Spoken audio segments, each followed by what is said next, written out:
Today I want to make a video about my wife's passing the last month of her life or so. So many people ask me about it. It's very difficult to say in a few sentences, on a TikTok thread or a YouTube thread. So basically what happened in January of 2020, I put her in her 7th rehab facility. Unfortunately, the next day she fell down a flight of stairs at the facility, which really started a whole chain of events that really ended in her demise. I dropped her off in Los Angeles, and she was immediately put into UCLA Medical Center, the Ronald Reagan branch, and she ended up being in ICU for 28 days. Now, during those last 4 weeks of her life, she ended up actually having 12 operations. They actually kept her incision open because she had so much bacteria and just so many problems with all her organs. Specifically, obviously, her liver, her pancreas, her intestines. They actually removed part of her stomach, and it also affected her heart. Her heart stopped twice during the first 2 weeks, and actually they would call me in the middle of the night, like 3 in the morning, to make sure it was okay to revive her. I mean, it was just a crazy month. But the operations were one after the other because there was just so much infection going on inside her body. And this lasted for quite an amount of time. Unfortunately, I was only able to visit her a couple times. The first time she was writhing in so much pain that she really wasn't conscious. I mean, they actually had to strap her down because she was in such agony.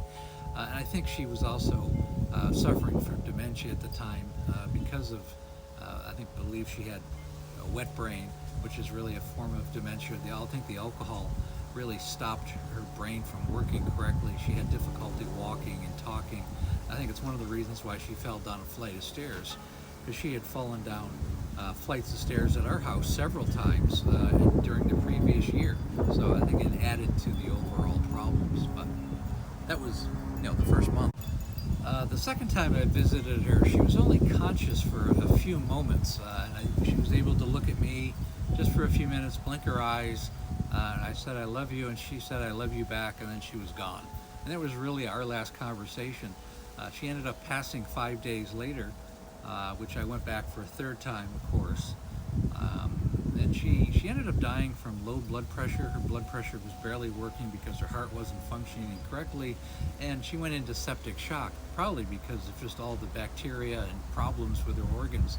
Her body was just, it just been so much problem. It was just wreaking havoc because of all the alcohol over, at this point, probably 3.5 decades. She was 58 years old when she died, and it was a very traumatizing and difficult time.